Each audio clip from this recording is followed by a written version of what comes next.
Jero, kebetulan di YouTube-nya SGN ini banyak ngomongin soal akhir zaman, konspirasi, pokoknya yang lumayan kontroversial. Iya. Jadi Kade izin dulu mau nanyain yang mungkin agak-agak nyeleneh gitu ya, Jero. Ada nggak sih Jero di dalam Weda gitu atau dalam agama Hindu akhir zaman? Atau mungkin Kali Yuga gitu? Iya. Jadi kalau kita melihat pustaka-pustaka suci Weda kita, baik Seruti, Semerti, itu selalu membahas tentang peredaran zaman. Dan perbedaan kita di Hindu dengan agama keyakinan yang lain adalah kita di Hindu ini peredaran zaman itu bersifat siklik, circle. Jadi terus berlanjut. Ketika sudah berakhir di zaman terakhir yaitu Kali Yuga, dia akan berlanjut lagi menuju ke zaman Kerta Yuga lagi. Jadi zamannya gimana? Jadi dalam agama Hindu ada 4 masa, 4 zaman. Yang pertama itu Kerta Yuga, kemudian ada Treta Yuga, Dwapara Yuga, Kali Yuga. Jadi disebut Catur Yuga.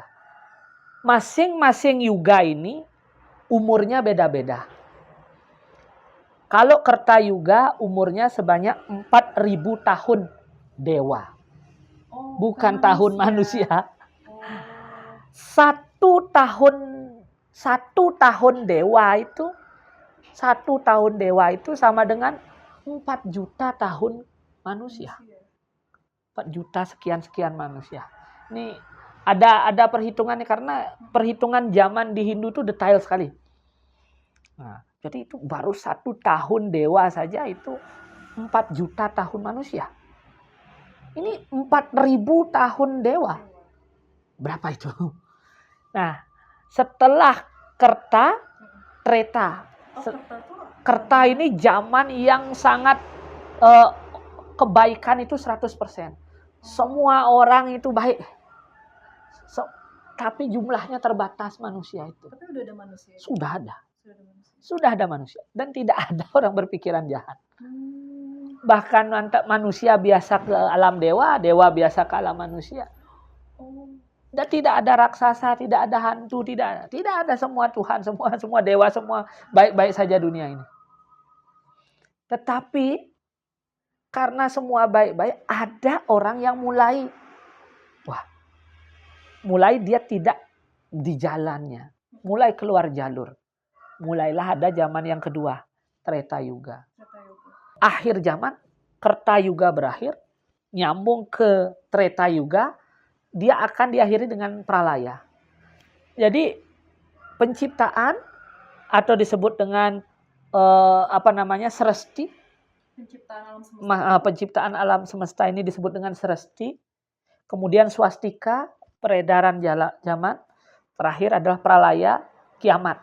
Jadi kiamat ini setiap saat. Setiap berakhir yuga yang satu ke yuga yang lain ada Pralaya. Jadi dari Kerta ke zaman Treta ada Pralaya dulu. Padahal orang baik-baik semua kok di Pralaya sudah siklusnya. Ibaratnya apapun yang ada di dunia ini tidak ada yang kekal. Selama apapun bisa bertahan tumbuhan itu, dia pasti akan tumbang ketika masanya sudah habis. Begitu juga Kerta Yuga ini yang 4.000 tahun dewa itu. Setelah masanya habis, dia akan dipralaya.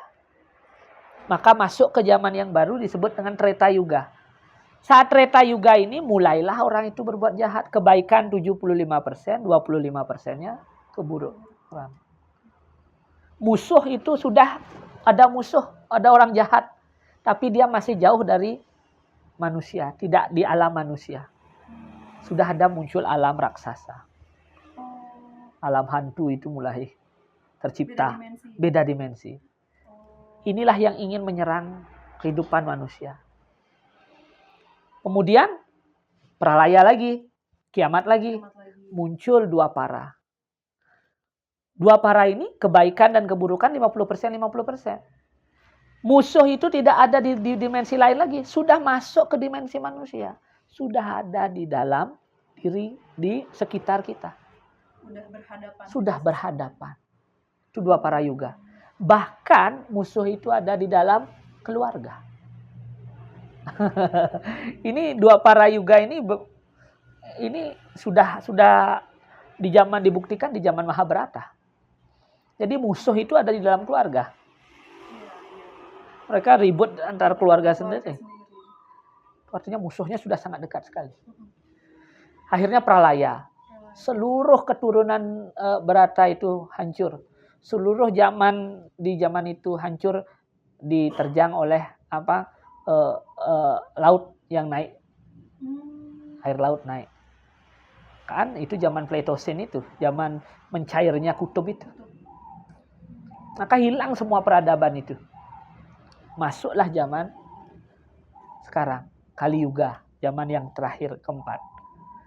Zaman Kali Yuga, kebaikan 25%, keburukan 75%. Jadi musuh-musuh itu sudah semakin dekat, bahkan ada di dalam diri kita. jadi pengaruh buruk itu ada di dalam diri kita. Maka ketika musuh itu ada di dalam diri kita, maka kita akan terus ingin bersaing, berkompetisi, menjatuhkan orang, menguasai orang. Itulah sebabnya di zaman Kali Yuga diramalkan akan sering terjadi pertempuran. Karena kita melihat semua orang sebagai musuh. Maka benar, sekarang kita lihat, tersinggung sedikit, bacok. Tersinggung sedikit, bunuh. Tersinggung sedikit, perang. Kan juga itu. Dan ketika semua orang terus niatnya membunuh, Tuhan akan turun. Menyelesaikan permasalahan ini. Sudah pralaya, kiamat semua. Hilangkan semuanya, yang baik, yang buruk semua hilangkan. Sehingga kembali lagi ke zaman Kertayuga. Kembali lagi siklusnya. Berbeda dengan agama yang saudara-saudara kita yang lain, keyakinan yang lain, ketika zaman kiamat berakhir sudah. Final. Tuhan akan melakukan peradilan akhir. Dia akan ditimbang baik buruknya, yang tidak baik akan ke neraka, yang baik akan di surga. Selesai di masa kiamat itu. Kalau kita tidak, kiamat berakhir, berulang lagi ke masa berikutnya. Kali Yuga berakhir, berawal lagi ke Kertayuga, kembali ke Treta, kembali ke Dwapara, kembali ke Kali Yuga. Kali Yuga selesai, mulai lagi ke Kertayuga. Maka ini terus terjadi. Sampai kapan? Sampai terus terjadi. Bahkan adalah nanti putaran Kertayuga, Kali Yuga ini, ya, sampai dia mengalami 50 kali putaran siklus itu. Itu baru disebut dengan siang hari Brahman. Yang disebut dengan Brahma Diva. Kemudian lagi 50 kali siklusnya itu Brahma Nakta, malam hari Brahma. Setelah satu hari Brahman, siang hari Brahman, malam Brahman, itu disebut satu hari Brahman, berhenti. Namanya Manwantara. Berhenti dulu dunia itu. Tidak ada apa-apa. Itu mungkin yang disebut abad kekosongan. Abad kekosongan. Setelah itu nanti lagi Tuhan menciptakan dirinya sendiri. Swayambua. Kembali siklus itu bermulai lagi. Lagi ada Kerta, Treta. Itu akan berulang lagi. Akan muncul Manwantara yang baru. Maka kitab Purana ini, dalam kitab Purana lah banyak dibahas. Garuda Purana, Brahma Purana, Brahma Waiwarta Purana, Lingga Purana, Agni Purana. Banyak banget menceritakan bagaimana sih alam semesta ini diciptakan. Ya, maka kosmologi Hindu itu banyak kita bisa lihat dalam kitab-kitab Purana. Tapi secara konseptual, konsep kosmologi Hindu adalah penciptaan yang berkelanjutan, siklik. Daur hidupnya terus bersiklus, dia melingkar, tidak linier. Start, finish, selesai. Dia terus, ketika finish dia akan menjadi awal lagi untuk tahapan berikutnya. Maka dalam agama Hindu tidak mengenal putus. Penciptaan ini akan terus. Jadi hancur bumi akan muncul bumi yang baru. Ketika hancur kehidupan di planet ini, akan ada kehidupan lain di planet yang lain. Dan nanti kita bisa punarbawa di planet yang lain. Bisa jadi. Dan bisa jadi kita sebenarnya bukan orang bumi. Bisa juga kita Iya. Iya, bisa jadi dari planet lain. Karena ada banyak Brahma ini kan, alam ini ada banyak. Ada banyak. Luas banget. Luas banget. Manusia, apa yang diketahui manusia itu adalah 1/12 dari apa yang terjadi, yang ada di alam semesta ini. Jadi sekarang manusia baru sampai di mana? Alpha Centauri gitu. Setelah itu dia gelap, nggak bisa diketahui. Alam gelap dibilangkan karena dia nggak tahu. Nah, itu udah awidya dia. Sedangkan pengetahuan ketuhanan itu bisa menembus itu. Sayang manusia yang terbatas untuk itu. Nah, ketika orang mendalami ajaran yoga, ketika orang mendalami ajaran Weda, mendalami hakikat dharma itu, maka dia akan terkoneksi dengan alam-alam yang lain. Dan itu tidak seperti makan garam, makan cabai. Sekarang dimakan, sekarang pedas. Sekarang belajar, sekarang bisa. Tidak bisa begitu. Dia harus mengalami Brahma rasa seperti yang pembahasan kita sebelumnya.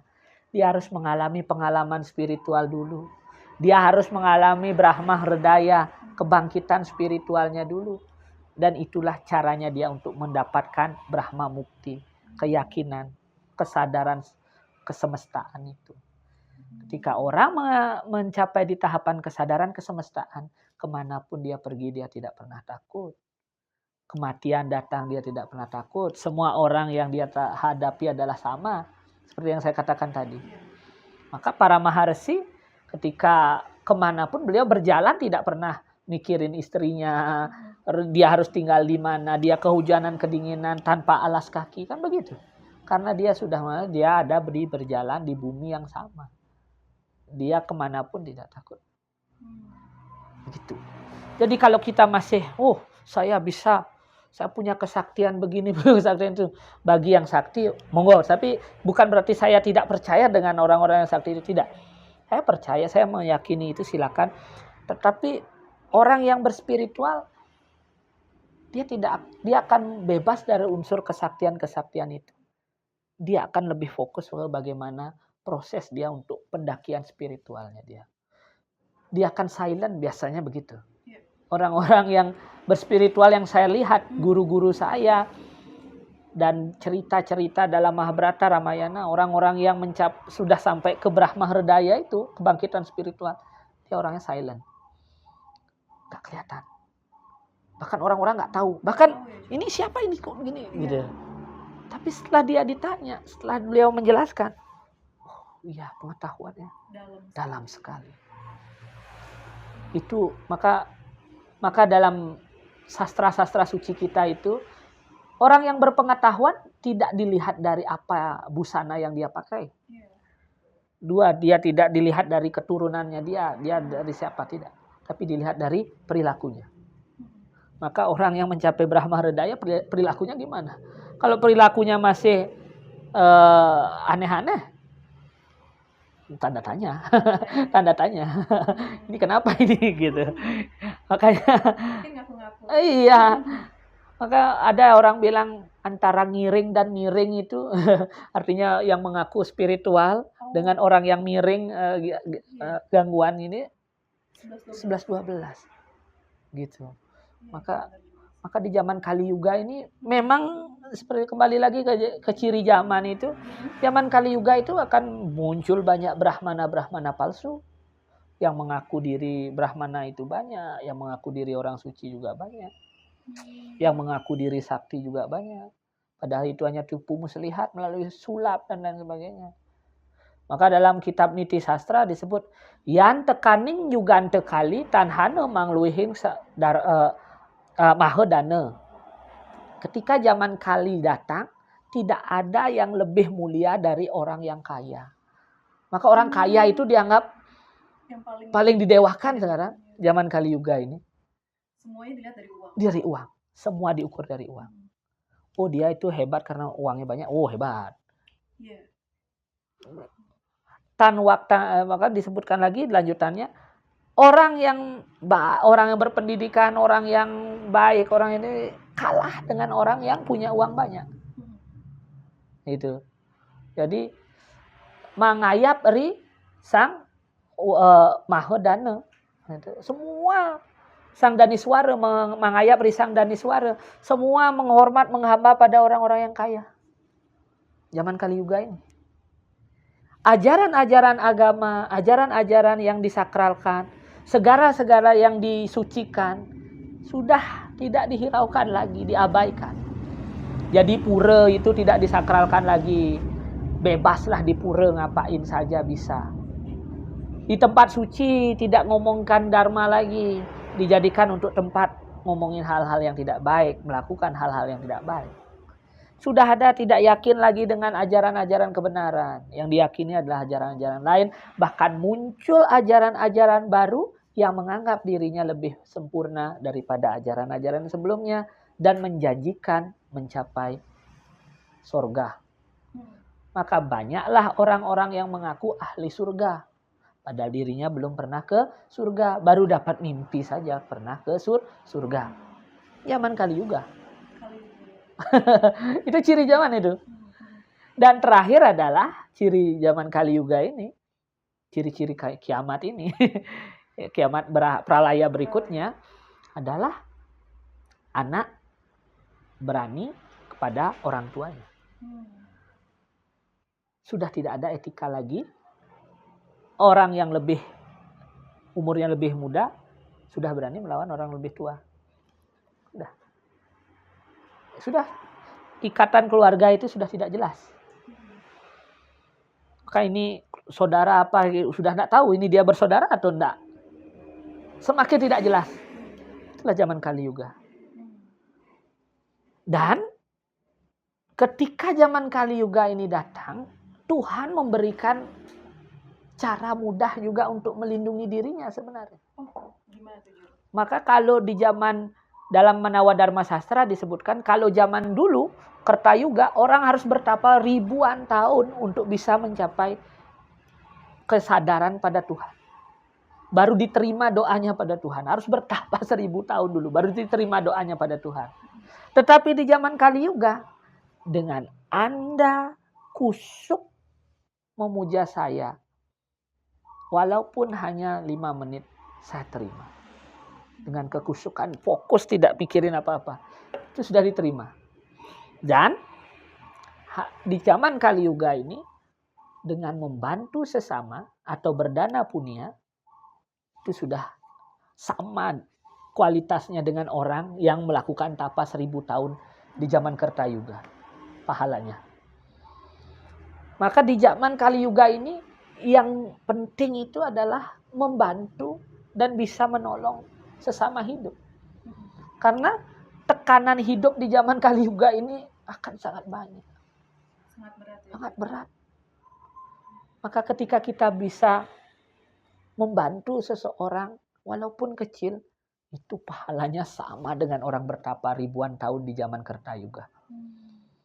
Maka Kali Yuga ini walaupun banyak hal-hal yang buruk, tetapi Tuhan memberikan cara yang mudah untuk melakukan kebaikan. Kita tidak membunuh sesama, tidak ngomongin orang, kita bantu orang, baik pengetahuan. Kadek membuat podcast seperti ini adalah dana punya. Ini disebut dengan widya dana. Mencerahkan, memberikan ilmu pengetahuan, memberikan wawasan yang benar. Widya dana ini. Ini dana punya. Ini sama dengan bertapa ribuan tahun. Bisa memberikan manfaat pada orang. Jadi di zaman di Kali Yuga ini berbuat baik itu jauh lebih mudah. Lebih mudah sebenarnya. Tapi lebih berat juga ya, Jero? Tapi lebih berat juga karena itu tadi 75% orang jahat. Termasuk diri kita sendiri. Iya, termasuk diri kita. Kejahatan kita ini lebih banyak. Jadi sederhananya aja pagi-pagi nih bangun. Alarm bunyi jam 5. Kita langsung bangun nggak? Belum tentu. Itu Nanti lagi. itu tunggu lagi Lagi deh. itu ciri sudah kita dikuasai. Waduh, Iya kan? itu dari hal-hal kecil ya Jero. Hal kecil. Dari hal-hal kecil, keburukan itu menguasai hidup kita. Jadi jangan dah dulu ngomongin perang, Iya. Rusia, Ukraina. Nanti saya mau nanya ke sana sih. Jangan dulu jauh-jauh perang di sana. Dalam diri kita berperang melawan diri kita aja sudah sulit ya, bukan main. Jadi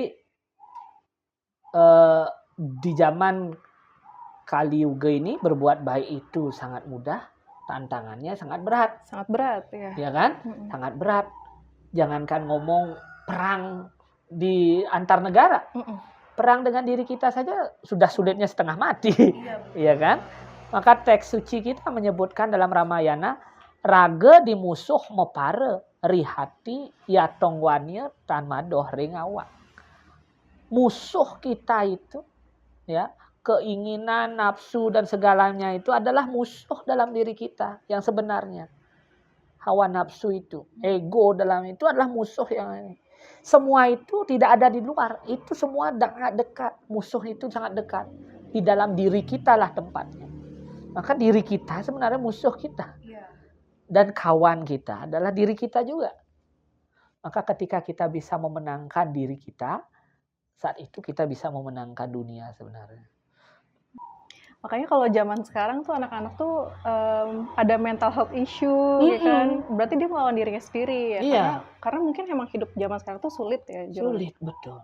Maka memang benar bisa menjaga diri itu baik fisik maupun mental itu penting sekali di zaman Kali Yuga ini. Iya. Ya karena ketika kita tidak percaya dengan diri kita menganggap kelahiran kita ini tidak baik, tidak menghargai diri kita, ya segala aktivitas akan terganggu semua kan. Maka gangguan mental di zaman Kali Yuga ini akan sangat banyak dibandingkan gangguan kesehatan. Ya, kesehatan fisik, iya. Karena semua penyebabnya mentalnya gitu. Tekanan mental orang itu di zaman Kali Yuga ini akan lebih besar dibanding yang menjadi penyebab dari penyakit-penyakit semua. Kalau dulu penyakit itu kan dasarnya dari wabah ini itu. Sekarang wabahnya itu dari pikiran. Wah, ketakutan, kerisauan, kegalauan. Wah, itu penyebab kesehatan orang itu menurun di situ. Maka Hindu sudah mengantisipasinya dengan menyibukkan umat Hindu dengan upacara. Artinya odalan, sembahyang di sini, di pura, ada kemudian ritual ini, ritual itu. Itu sebenarnya adalah terapi jiwa. Fisik capek, tapi jiwa kita sehat. Itu. Jadi kita berupacara, kita melukat gitu ya, seperti cerita tadi, melakukan penyucian tadi, kita mengunjungi tempat-tempat suci. Ya, tempat suci kita kan ada di puncak gunung, ada di tepi danau kan begitu. Itu sebenarnya terapi mental itu. Terapi jiwa. Fisik capek jalan, tapi jiwa kita sehat. Dan bahagia. Maka leluhur dan orang suci kita itu sudah memikirkan itu. Kenapa sih candi-candi atau pura-pura kita ada di atas bukit? Ada di dekat sumber-sumber mata air. Itu sebenarnya terapi jiwa yang luar biasa. Fisik kita dilatih untuk mencapai itu harus ada perjuangan dulu. Tidak ada yang instan. Fisik sehat, jiwa kuat. Ritual, yoga, yadnya, kemudian tirta yatra, dharma yatra, melelahkan fisiknya, tetapi jiwanya kuat. Ya. Jadi bukan healing itu bukan sekedar wisata saja. Ya emang healing keliling, happy healing keliling, akhirnya nyungkling karena banyak pikiran nanti utang di sana sini. Nih kan ya. Udah deh. Jadi healing yang sebenarnya kan adalah jiwanya memang terobati. Yaitu di Hindu itu ya itu dengan melakukan penyucian itu. Melakukan tirta yatra, menuju sumber-sumber mata air, menuju tempat-tempat suci, melakukan yatnya, meditasi. Walaupun duduk seberapa menit, 5 menit, situ duduk hening, mengatur napas, itu sudah terapi jiwa yang luar biasa. Gitu. Begitu di zaman Kali Yuga ini. Oh, terus Jero berarti kan sekarang lagi perang di mana-mana semakin parah nih Jero. Kayak misalnya di Ukraina sama Rusia, terus juga di Palestina mungkin sama Israel. Itu kan semakin parah banget lah ya sekarang. Kira-kira itu memang sudah tercatat di Weda apa gimana ya Jero ya untuk zaman Kali Yuga ini? Kalau tercatat negara ini, perang dengan negara ini, saya yakin di kitab manapun tidak ada. Tetapi ciri itu ada di Weda. Kan seperti yang saya bilang tadi, zaman Kali Yuga musuh ada di dalam diri itu sendiri, sehingga kita melihat musuh itu, semua orang itu sebagai musuh. Maka potensi perang akan lebih banyak terjadi di zaman Kali Yuga. Kan sudah terbukti. Iya. Sekarang. Maka inilah Kali Yuga itu. Semua orang dilihat musuh. Tersinggung sedikit, bacok. Tersinggung sedikit, bunuh. Itu ciri zaman Kali Yuga. Kenapa orang bisa begitu? Karena unsur ketuhanannya sudah tidak ada. Kebenaran dharma itu udah 25%. Meyakini kebenaran itu sudah 25%. Dan kekuatan dharma lebih banyak menguasai diri. Jadi perang itu akan banyak terjadi memang di zaman Kali Yuga ini. Dan itu karena memang adharma lebih banyak menguasai diri kita. Dan diramalkan pula ketika puncak zaman Kali Yuga nanti, ketika semua orang akan ingin melindungi dirinya sendiri, perang akan terjadi di mana-mana, umur orang pun akan sangat singkat. 17 tahun sudah meninggal. Jadi ya bener sih Jero, sekarang tuh umur orang pendek-pendek. 20 tahun udah kena diabetes gitu kan. Umur orang pendek-pendek. Apa penyebabnya? Satu faktor utamanya makanan. Ini memang benar ya. Saya pun merasakan, kok orang tua-tua dulu kuat-kuat ya. Iya, sampai 100 sampai 100 tahun. Kok kita sekarang umur segini ini sudah nggak kuat duduk lama. Iya. Kemudian kita kok begini gitu. Saya merasakan itu. Apa ya penyebabnya? Dalam kitab suci disebutkan makanan orang adalah makanan yang rajasik dan tamasik. Jadi makanannya itu banyak makanan-makanan palsu. Apa ya maksudnya makanan palsu itu? Yaitu tiruan, perasa, pemanis. Itu kan tiruan. Semua serba buatan ya iya, sekarang ya. Itu. Oh iya ya, itu rajasik semua itu. Iya kan? Makanannya membuat manis ya kemanisan, Iya, asam ya keasaman. Gitu. Waktu itu ada podcastnya juga tuh Jero di Deddy Kobuzer. Iya. Katanya itu memang dijadikan bisnis juga, emang sengaja dibuat makanannya tuh biar kita sakit gitu. Iya. Gitu. Itulah ciri zaman Kali Yuga itu adalah makanan, semua makanan palsu yang menghambat kehidupan orang sehingga umur manusia kan pendek. Itu makanan rajasik tamasik itu. Itulah rajasika itu, makanan rajasik itu adalah makanan-makanan yang mampu membangkitkan gairah dan dia palsu istilah makanan itu. Rasa manis ya manis buatan biar awet, pakai pengawet gitu. Kemudian makanan tamasik adalah makanan yang membahayakan. Narkoba itu tamasik. Sudah tahu itu racun, kenapa dimakan? Iya. Sudah tahu itu berbahaya, kenapa dimakan? Itu tamasik. Orang sudah tahu itu tidak baik, tapi tetap dimakan. Itu adalah makanan-makanan tamasik. Maka makanan yang satwika, makanan-makanan yang sehat, makanan-makanan yang alami, organik, itu tidak disukai. Anak-anak lebih suka makan daging dibandingkan sayur. Daging penting, tapi sayur mulai berkurang. Coba kita lihat. Iya, all you can eat sekarang saya termasuk sih Jero. Kayak harus dibenerin deh. Iya kan.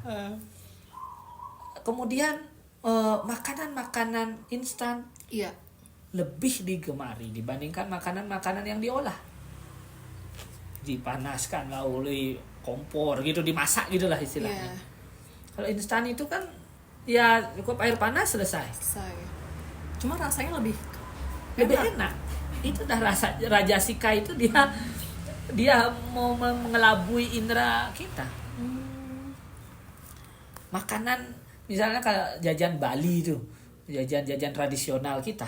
Jajan tradisional udah pakai pewarna alami dari daun kayu sugih gitu, kayu suji itu. Ijonya itu kan berbeda dengan makanan dengan warna hijau pewarna. Oh, ini tidak menarik ya hijaunya itu. Ini hijaunya agak aduh kumel gitu. Iya. Sedangkan hijau yang Pakai dengan pewarna. pewarna itu kok wah ini menarik Iya. hati, menarik mata. Itu salah satunya.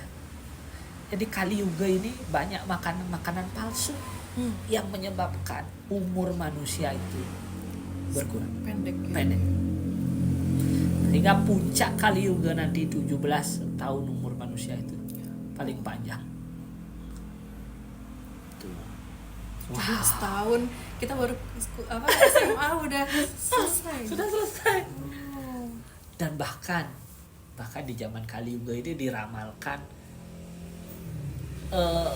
populasi manusia menurun karena tidak ada perkawinan. Iya, sampai 17 tahun kan. Iya.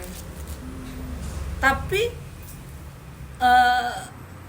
pubertas itu maju. Kalau zaman dulu puber itu kan naik ini 16, 17 gitu ya kan.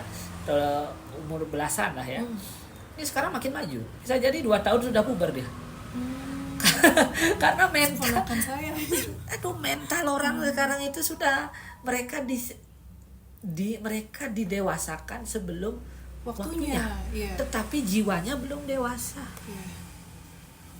Itu. Fisiknya dewasa, organnya dewasa karena makanan, tetapi jiwanya belum dewasa. Anak-anak sekarang gayanya bisa jadi seperti orang-orang udah dewasa, tapi jiwanya masih bocil. Iya. Ketika ketemu masalah nangis. Ketika ketemu masalah dia menyerah. Dia tidak punya ketahanan dan tidak punya perjuangan. Bukan berarti menangis itu tidak baik ya, boleh. Tapi banyak yang akhirnya menyerah. Apa buktinya? Akhirnya dia mengambil jalan pintas, Iya. bunuh diri. Maka kasus bunuh diri pun meningkat di zaman Kali Yuga. Makanya umur orang jadinya pendek-pendek juga kan. Iya. Perkawinan banyak terjadi. Tetapi setelah perkawinannya tidak langgeng. Sehingga perceraian juga banyak terjadi di zaman Kali Yuga. Baru menikah sudah cerai. Belum punya anak, belum punya keturunan. Karena takut bercerai, orang akhirnya memutuskan tidak menikah banyak di zaman Kali Yuga. Sehingga populasi manusia pun akan berkurang. Termasuk di Indonesia juga ya Jero ya. Iya, pasti akan semua orang. Iya, berita terkini tuh Jero. Puncaknya ketakutan untuk berumah tangga, tidak siap menjadi ibu, tidak siap menjadi bapak, tapi inginnya senang-senang saja. Itu akan membatasi populasi dan akhirnya akan menyebabkan kita semakin dekat pada ujung Kali Yuga itu. Ini sangat menyeramkan ini. Sangat menyeramkan. Ya. Jadi ciri zaman Kali Yuga itu adalah perang akan sering terjadi, dan perang ini disebabkan sebenarnya karena individu-individu itu menganggap orang lain itu berbeda dengan dirinya dan akhirnya orang lain itu dijadikan musuh.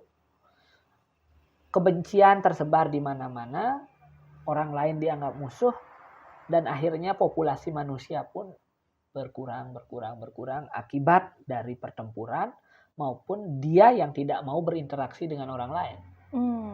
Maka sikap individualitas orang di zaman Kali Yuga pun akan sangat tinggi. Ya. Nilai sosial berubah, interaksi sosial menurun, termasuk keinginan berkeluarga juga menurun, yang berdampak pada turunnya populasi, dan nantinya umur manusia pun juga akan pendek. Wah, itu puncak dari Kali Yuga nanti. Dan itu sudah tertuliskan dalam sastra-sastra agama kita, khususnya kitab-kitab Purana. Ada Wisnu Purana, Agni Purana, Brahma Purana, Brahma Waiwarta Purana, Garuda Purana. Itu banyak menjelaskan bagaimana kondisi zaman Kali Yuga itu.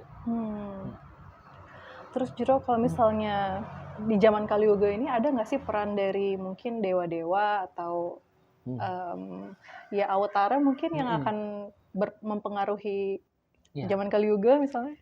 Ya, di zaman Kali Yuga ini sebenarnya para dewa itu, kalau dalam teks-teks suci kita itu, di zaman Kali Yuga itu para dewa itu meninggalkan dunia dibilang. Karena dunia ini penuh kekacauan. Murikang dewata mewali ring suralaya. Hilang para dewata di dunia, kembali ke alam dewa semua. Maksudnya apa? Bukan berarti Tuhan tidak ada. Maka kenapa? Karena bumi ini sudah saking sangat kotor sekali. Para dewa sampai tidak berkenan tinggal di bumi ini. Maka apa yang terjadi? Maka banyaklah dewa-dewa palsu. Makhluk-makhluk astral yang meminjam ragawi dewa. Banyak masuk kekuatan-kekuatan alam yang negatif, masuk ke wujud-wujud dewata. Maka ini kedewataan bisa tertipu. Masuk ke tubuh-tubuh orang yang berpakaian pendeta, berpakaian ini. Sehingga orang-orang, ini sakti, ini tertipu oleh kekuatan, disilaukan oleh kekuatan itu. Maka penyesatan ajaran itu pun akan banyak terjadi di zaman Kali Yuga ini. Lalu kepada siapa kita bersandar sekarang kalau para dewa tidak ada? Iya. Maka tetap kita pada Tuhan Ida Sang Yang Widiwasa dengan ista dewata atau dewata yang memang kita cintai. Dewa yang memang benar-benar dalam agama Hindu, dewa itu, Tuhan itu satu. Tuhan itu satu, tetapi beliau memiliki banyak nama. Nah, nama-nama inilah yang disebut dengan dewa-dewa itu. Iya. Nama yang diberikan oleh orang suci kita itu sesuai dengan tugas dan fungsi beliau. Sama seperti saya, Arum ini satu. Tetapi ketika saya memainkan wayang, saya disebut Jero Dalang. Ketika saya mengajar di kelas, saya dibilang Pak Guru. Ketika saya di keluarga, saya dibilang anak. Ketika saya di masyarakat, saya dibilang krama. Padahal orangnya satu. Tapi penyebutannya beda-beda. Disebut dalang, disebut guru, disebut krama, disebut anak. Tergantung di mana dia berada dan tugasnya apa. Begitu juga Sang Yang Widi, Tuhan ini. Ketika Tuhan mencipta, Ida Sang Yang Widi mencipta, kita sebut sebagai Brahma. Ketika Tuhan memelihara, kita sebut sebagai Dewa Wisnu. Ketika Tuhan melebur alam semesta ini, memperlaya alam semesta, kita sebut dengan Rudra atau Siwa itu. Padahal sebenarnya beliau itu satu. Gitu. Cuma tugas dan ini yang membedakan nama dan gelarnya. Gitu. Nah, di zaman Kali Yuga, dewa-dewa inilah yang disebut dengan ista. Ista itu artinya yang kita cintai, yang kita bisa fokus, yang kita idolakan. Ada banyak penyanyi, tapi pasti ada satu yang kita idolakan. Ada banyak wujud-wujud suci Tuhan itu. Ada banyak tugas-tugas Tuhan. Ada banyak citra-citra Tuhan yang esa itu. Ada dewa A, B, C, D. Tapi pasti ada satu dewa yang benar-benar kita kagumi. Fokuslah pada pemujaan dewa tersebut. Maka kita akan terus dituntun di zaman Kali Yuga. Karena di Kali Yuga ini adalah yang dicari adalah penyelamatnya adalah ketika kita fokus. barang sedetik pun kita sudah fokus, maka saat itu juga Tuhan itu sudah datang. Nah, tetapi kalau kita, walaupun kita ada di pura yang dikatakan keramat, pura yang dikatakan bervibrasi yang baik, tetapi pikiran tidak fokus, hati tidak ikhlas, kita tidak berjumpa dengan beliau. Kita tidak berjumpa dengan beliau. Dan bisa jadi kita bertemu dengan, mohon maaf tadi, entitas-entitas negatif, entitas-entitas alam yang bersifat tidak baik, yang menyamar, mengambil wujud ketuhanan. Dan kita yakini sebagai Tuhan. Itu yang berbahaya. Di zaman Kali Yuga ini. Gitu. Dan pada akhir zaman nanti memang pasti akan ada awatara yang turun. Dewa Wisnu turun kembali dalam wujud Kalki awatara. Yang nantinya akan mengembalikan siklus alam semesta ini kembali ke zaman Kertayuga itu. Untuk menyadarkan umat manusia kembali, menyelamatkan kembali tatanan dunia agar kembali seimbang, harmoni, yaitu kembali ke zaman Kertayuga. Tapi itu nanti, kan ini masih jauh, ini zaman Kali Yuga baru dimulai, baru berjalan 2000 tahun manusia ini. Iya.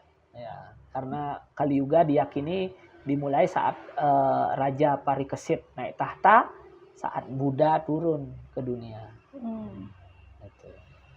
Itu.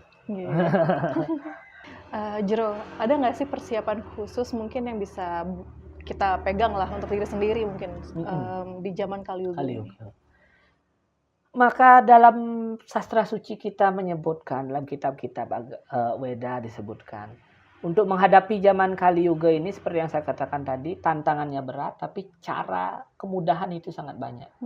Seperti tadi, dengan berdana punya, dengan fokus, tulus dan lurus mengabdikan diri kepada Tuhan dan masyarakat, itu sebenarnya cara kita. Maka bekal utama menghadapi zaman Kali Yuga itu sebenarnya adalah ketekunan dan keikhlasan. Maka yang harus dilatih sejak dini itu adalah orang-orang itu memiliki ketekunan, fokus menjalani sesuatu.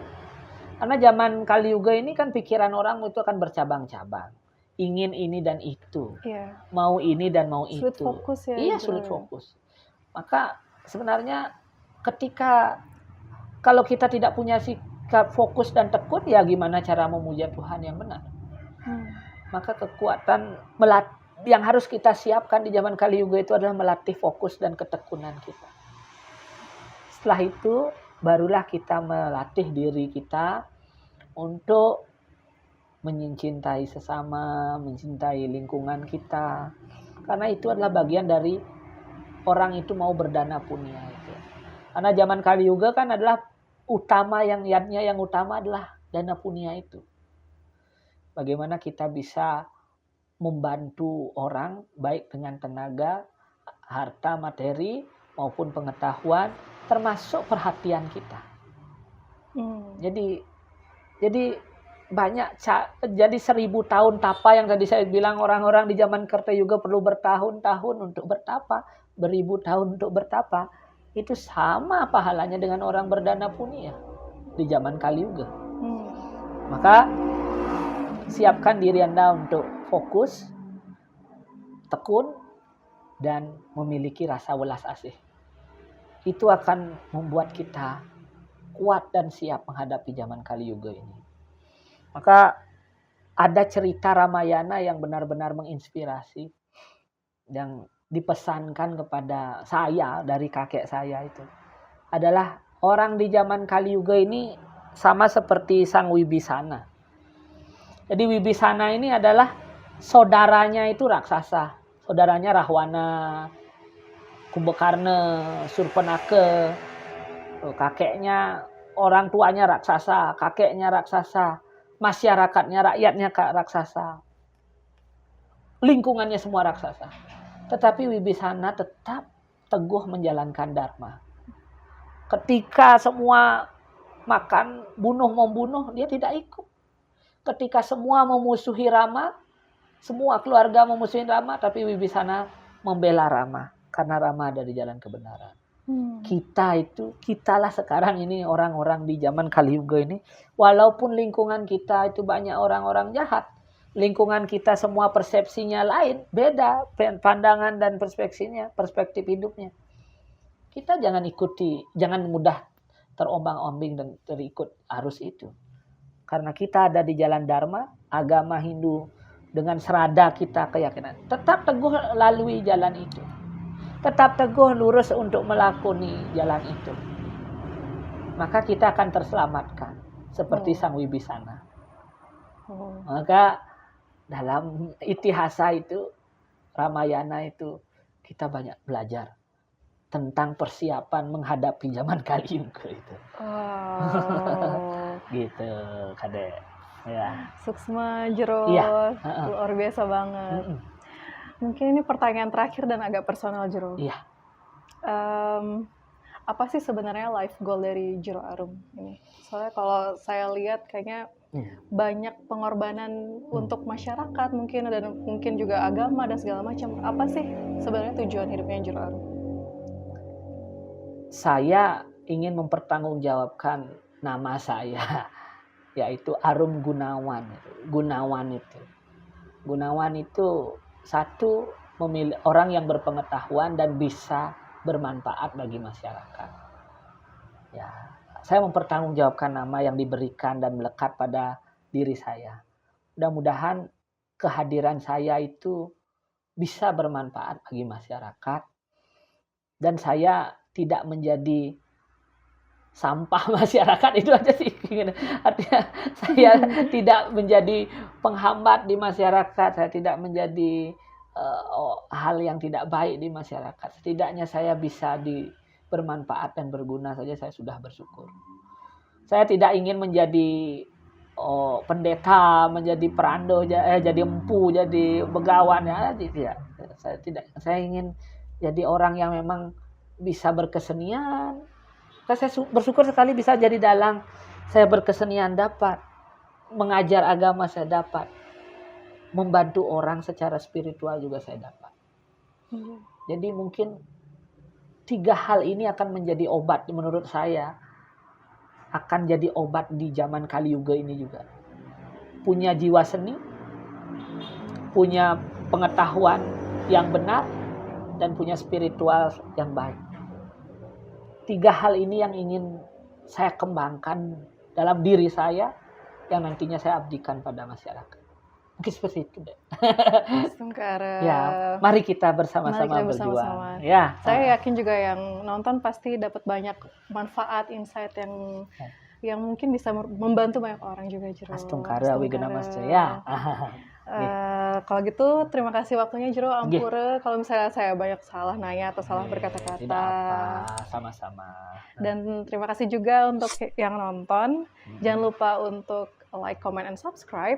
Jero Arum juga punya sosial media, mungkin namanya siapa Jero? Ya, kalau saya di Instagram Jero_Arum. Kalau di YouTube ada juga Arum Gunawan. Ya, kalau di Facebook Jero Arum. Bisa di follow juga. Bisa kita berkomunikasi lebih lanjut pada medsos itu. Dan teman-teman juga kalau misalnya mau nanya-nanya yang lain boleh di kolom komentar. Boleh. Nanti saya bakal nyamperin Jero lagi untuk pasti nanyain. Saya akan bantu memberikan jawaban. Kalau gitu. Terima kasih semuanya. Om Swastiastu. Terima kasih Om Santi. Om. Jero. Iya. Kemarin sempat ngobrol-ngobrol sama adik saya ini, adik sepupu saya si Mang Nanda. Katanya Jero itu melik ya. Kayak dia agak-agak so tau sih. Nah, terus kebetulan juga ada beberapa orang yang bilang saya melik, tapi kebetulan saya nggak ngerti melik itu apa. Benar nggak sih Jero melik pertama? Terus kedua, melik itu apa sih Jero? Kalau saya ya, melik itu sebenarnya tidak bisa tidak bisa dibuktikan sekarang gitu loh ya. Karena melik itu adalah kondisi spesial menurut saya. Melik itu adalah kondisi di mana orang itu lahir dengan kekuatan suci yang bersih dalam dirinya. Jadi inilah sorga siuta itu, orang yang kelahiran sorga dibilang memiliki kekuatan ketuhanan dalam kelahirannya. Melek itu akan membawa bencana bagi seseorang ketika dia tidak memantaskan dirinya. Ketika kekuatan suci itu bertolak belakang dengan badannya. Sama seperti tadi pengandaian saya dengan pakaian. Orang melek itu pakaiannya putih bersih. Nah, sekarang kalau yang make ini kotor, yang akan memakai baju putih bersih ini kotor jiwanya, perilakunya. Ibaratnya sekarang dia main di kubangan lumpur, langsung pakai baju bersih kan bajunya ikut kotor jadinya kan. Nah, inilah yang akan menjadi pertentangan antara sang jiwa melek yang bersih ini dengan badan yang kotor ini. Pertentangan inilah yang menyebabkan orang melek itu katanya umurnya pendek lah, rezekinya jelek lah apa. Karena dia tidak bisa memantaskan dirinya, mengkondisikan dirinya. Gitu. Tapi kalau dia dirinya tahu melek, kemudian dirinya diisi dengan kebaikan, mengisi dirinya dengan ilmu pengetahuan, memasrahkan diri kepada Tuhan. Dia itu orang yang datang dari kubangan ini akan seperti ibaratnya dia mandi dulu. Sehingga dia layak memakai baju yang bersih ini. Sehingga dia tidak akan memberikan dampak negatif apa-apa. Bahkan dengan kekuatan meleknya ini dia bisa membantu orang. Jadi melek itu belum tentu akan berdampak negatif. Jadi kadang-kadang ini yang saya takutkan, orang-orang terlalu mudah menyebut orang itu melek dan lain sebagainya. Padahal itu kondisi yang sangat sulit dicapai. Bahkan saya katakan semua orang pada dasarnya akan melek. Karena kita semua dari sumber Sang Yang Widi. Ya, tapi kadar kita bisa nggak menyesuaikan diri itu. Nah, tapi karena banyak juga sumber-sumber teks itu ya, artinya melek ini ada melek cakra, melek dewa, melek ini. Beda-beda ya, ada banyak jenis-jenisnya ya. Tapi saya jelaskan di sini dalam sesi ini mungkin dulu melek secara umum. Yang sebenarnya melek ini adalah kaitan dengan diskusi kita tadi, adalah bagian dari karma kita. Karma baik kita yang terdahulu yang belum sempat kita nikmati di kehidupan yang lalu, kita terima saat ini, inilah menjadi melek. Inilah yang menjadi kekuatan ilahi yang bisa membantu menyelamatkan diri kita dan termasuk orang lain. Ketika kita tidak menyiapkan diri kita untuk menerima kekuatan positif ini, tidak kita gunakan untuk kebaikan, maka itu akan menjadi bumerang bagi diri kita. Maka saya selalu berkata, ketika Anda dibilang melek, jangan berkecil hati, jangan takut. Takut pasti kan, mikirnya karena bisa ngelihat serem-serem gitu. Itu dia. Karena konsep melek kita itu sudah dibawa ke hal-hal yang serem-serem itu, mistis itu. Padahal nggak selalu ya. Padahal tidak.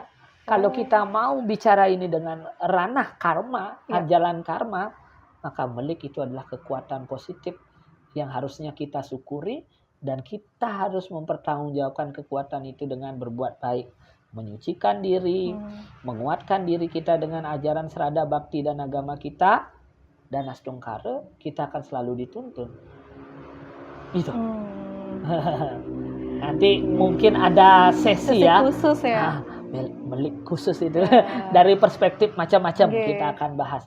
Tapi kalau dengan tema kita sekarang ini tentang Pancasrada ini, 5 keyakinan dasar umat Hindu kita ini, melek itu adalah bagian dari Punarbawa dan Karmapala.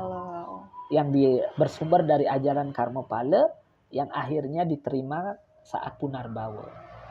Dan ini adalah jalan orang mencapai kebangkitan spiritual sebenarnya. Astungkara. Jero, pertanyaan ini aja Jero. Melek itu sama dengan indigo bukan? Kalau di indigo beda ya? Saya rasa beda. Kondisinya berbeda. Ya, jadi melik itu bisa ya sama Banyak seperti ya? manusia, ya seperti manusia biasa sebenarnya dirinya. Ya, bahkan dirinya tidak sadar dirinya melik. Dan melik itu muncul pada masa-masa tertentu. Jadi tidak sepanjang hidup itu melik. Bisa jadi dia kekuatan itu optimal di umur sekian. Dan melik ini bisa dinetralisir dengan upacara. Ya, kekuatannya yang berlebihan ini agar tidak terlalu over power jadinya dalam diri kita, itu bisa dinetralkan dengan upacara. Ada namanya penebusan pemelikan dan ada melalui upacara sapu leger, wayang, gitu, wayang sapu leger. Itu sebenarnya menetralisir. Jadi orang melukat wayang sapu leger ini, apalagi yang dikatakan pemelikan itu, dia itu bisa ditebus di sana, bisa dinetralkan, bisa diharmoniskan energinya, sehingga tidak membawa dampak negatif, gitu. Jadi tidak sama dengan Tidak indigo. sama Iya, ya. tidak sama. Cuman mungkin beragam ya Jero. Iya, beragam. Ada meliknya macam-macam.